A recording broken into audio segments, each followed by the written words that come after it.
Oi gente, tudo bem? Aqui é a Nanda e hoje eu estou aqui com o Danilo, com o Ricardo e o Montanha que estão ali no backstage aqui atrás do Energizar. E hoje nós vamos falar nossas teorias sobre a história do jogo e Five Nights at Freddy's, como vocês sabem.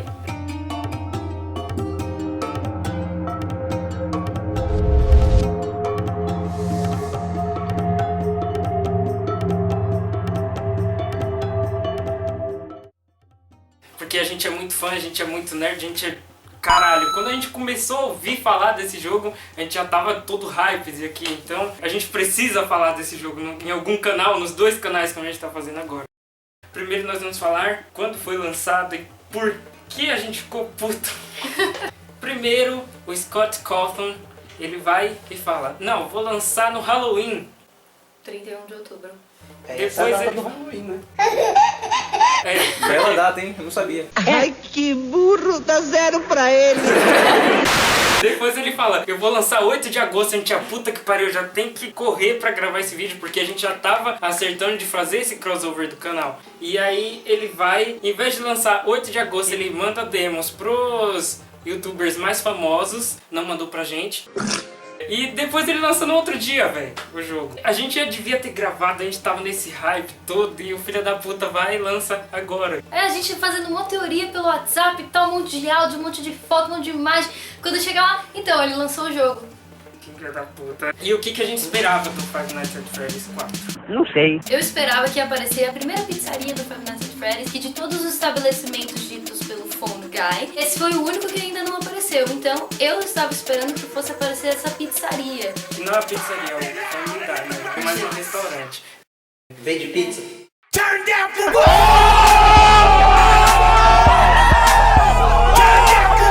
Faleceu. Eu também esperava que o jogo ia ser lançado com esse local, porque ele era o único que não tinha aparecido ainda e ainda tinha muita coisa pra ser mostrado. E ainda tinha ele falando sobre Springtrap e Golden Freddy e várias outras coisas que estavam acontecendo lá, mas nunca mostraram. Então era isso que eu esperava. E do gameplay, quando lançaram o trailer, eu já tava falando, vai ser assim, assim, assim, assim, assim. E eu acertei porque eu sou foda. Cê é louco, cachoeira. Eu esperava a mesma coisa do gameplay também. Eu imaginei que fosse ser bem mais rápido mesmo, porque os anteriores estavam... O terceiro já estava num ritmo um pouco mais rápido, você tinha que tomar cuidado. Mas eu gostei muito, eu achei que é um desafio, porque é diferente dos anteriores. Você tem mais coisa pra fazer, você tem que olhar pra trás e correr pros lugares, ficar atento. Então você tem que ser ligeiro. Eu gostei disso, que tem essa imersão muito foda, que você tem que ouvir os animatronics. Antes você ouvia tipo, caralho, eles estão chegando. Ó o bicho vindo, moleque. Mas era mais coisa visual. Agora você tem uma imersão muito mais foda. Você tá naquele lugar, você corre de um lado, corre pro outro, ouve, abre porta, fecha a porta. Sem contar que o barulho era mais óbvio, né? Que era fazer... Você via a Tica tava chegando a fazer tipo um... Agora você tipo ouve um...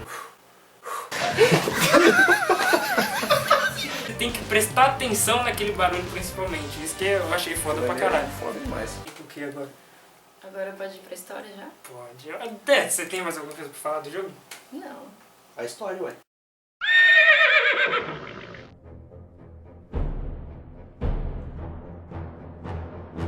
Ó o gás!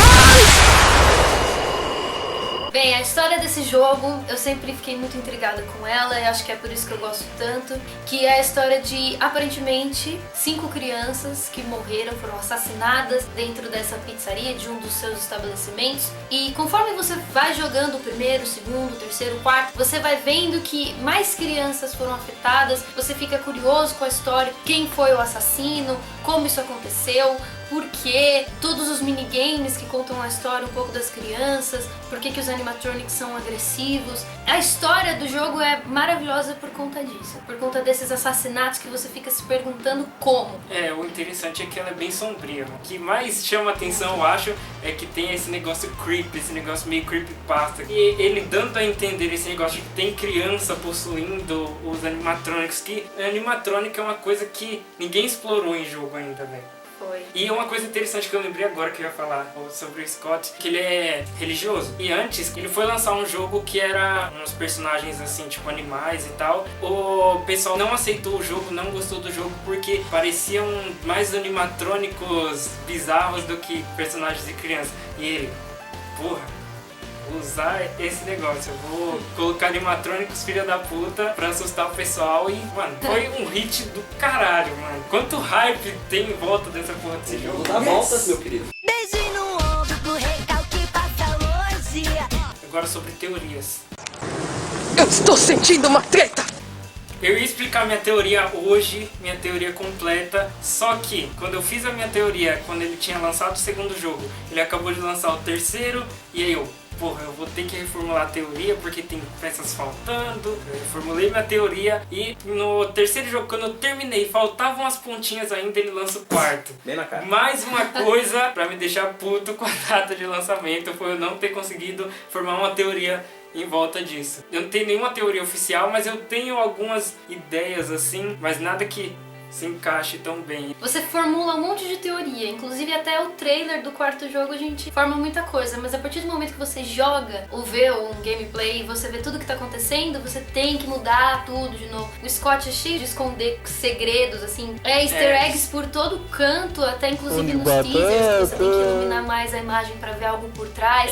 Quando você joga o jogo, você tem que analisar tudo de uma ponta até a outra. Ele é muito bom em fazer isso, mano. Eu tenho um ódio dele ter feito uma história tão intrigante assim, velho. Fale suas teorias. Primeiro, sua teoria oficial. Não, nossa, eu tenho muitas teorias sobre várias coisas. Quem pode ser o assassino, quem são as crianças. Mas como a gente começou agora pelo quarto jogo, então é dele que eu vou falar. No quarto jogo você está na pele de uma criança. Pelos minigames você vê como é a criança, a roupa que ela usa e tudo mais. Por conta disso, eu criei uma teoria pela roupa que ele usa. O Puppet, que é o marionete, ele é um dos personagens que fez um sucesso terrível no Five Nights at Freddy's 2, apareceu do nada, muita gente falou ele nunca apareceu antes, quem é esse cara? E agora analisando, eu acredito que a alma da criança que tá no Puppet é essa criança do quarto jogo, por conta da roupa que ele usa que é listada, assim como o marionete também usa uma roupa listada, e ele tá sempre chorando, as lágrimas assim no rosto, é igual o marionete, então eu acredito que por conta disso seja essa criança. A relação dele com o jogo, eu acredito que ele seja irmão do Phone Guy, porque o Phone Guy, na segunda noite do segundo jogo, ele fala que ele nunca gostou do marionete porque ele sempre parece estar pensando. E logo na terceira noite também do segundo jogo, ele fala que o Foxy sempre foi o preferido dele. E o irmão dessa criança no quarto jogo está usando a máscara do Foxy. Sempre assustando ele. Então a teoria é que o marionete é irmão do Phone Guy, que é esse garoto que está sempre com a máscara do Foxy.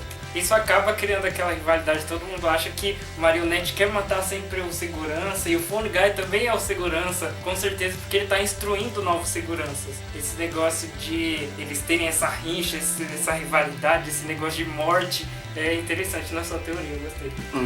Mistérios. Na quinta noite desse último jogo, no final, sempre que você passa as noites, você tem um minigame. E na última noite, você acaba vendo um minigame onde as crianças estão lá na festa de aniversário dessa criança principal, e o irmão dele, junto com outras crianças, começam a fazer aquele bullying. Começam a reverter o que o menino fala, tipo, eu quero ir pra casa. Ele, não, você quer continuar, que não sei o que. Aí ele vai e fala, me deixa longe do animatrônico. O irmão dele fala, vocês ouviram? Ele quer chegar mais perto. Eles pegam essa criança e colocam perto do Golden Freddy, que é um dos animatrônicos que está na festa. E o animatrônico acaba esmagando a cabeça da criança.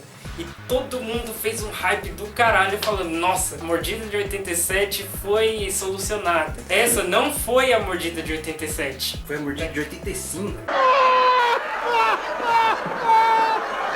Tem um momento no jogo que o Phone Guy fala que o estabelecimento, o primeiro, foi fechado por causa de uma malfunction. Os bonecos deram um erro. Defeito. Eu tô achando que isso é o malfunction que acontece, porque não foi o boneco que foi lá e mordeu a criança. Até porque ele fala que a primeira noite do primeiro jogo, ele cota. Não. Como você é anêmico. Como uma pessoa pode sobreviver sem o lobo frontal. E essa criança, no minigame, ela teve a cabeça completamente esmagada, velho.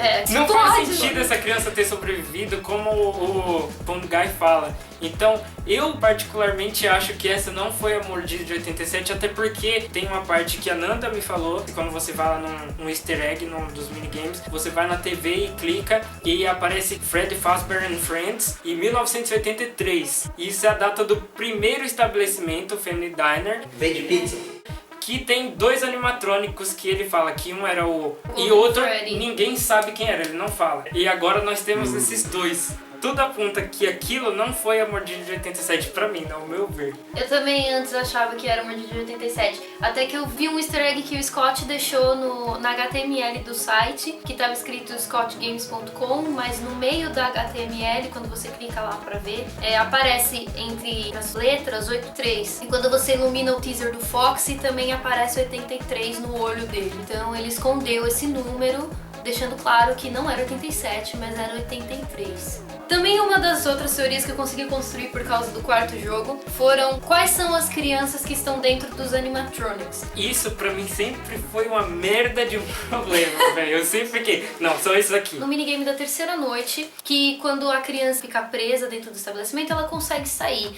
E conforme ela vai saindo, cada criança que ela encontra dá uma dica de quem ela seria. Porque o Scott nunca joga as crianças assim aleatoriamente. Então, conforme ele vai conversando com as crianças, você tem uma ideia de quem é quem. A primeira criança é um menino que tá segurando o Spring Bonnie, que ele até fala que é Spring Bonnie. Ele tem muito amor pelo bichinho dele, ele dá muita ênfase nisso. Essa que a gente acredita que ele fica dentro da Bonnie. O próximo é o Foxy, porque é uma menininha ruiva de Maria Chiquinha. A forma da Maria Chiquinha parece as orelhas do Foxy. A roupa que ela usa, toda laranja, e dá medo da forma como ela fala com a criança. E de todos os personagens, o Foxy é um dos que mais assusta, que dá mais susto. O próximo seria o Fred, porque ele vai descendo e ele encontra um cara mais velho rindo.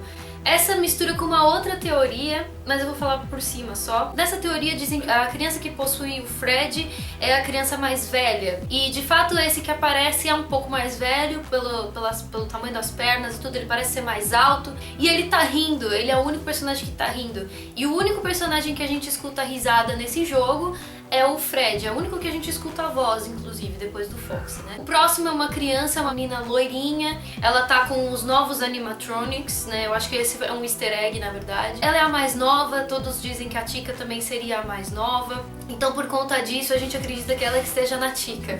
E o último que a gente encontra é um garoto com um balão. Eu também não sei se ele é o Balloon Boy ou se é uma referência ao Balloon Boy, já que ele não aparece nesse jogo. Mas eu acredito que se tiver uma criança dentro do Balloon Boy, é esse garoto. E talvez seja porque tem uma imagem do Balloon Boy que quando você olha pra dentro da boca dele, você vê dois olhos dentro dele. E ele é o mais baixinho, né?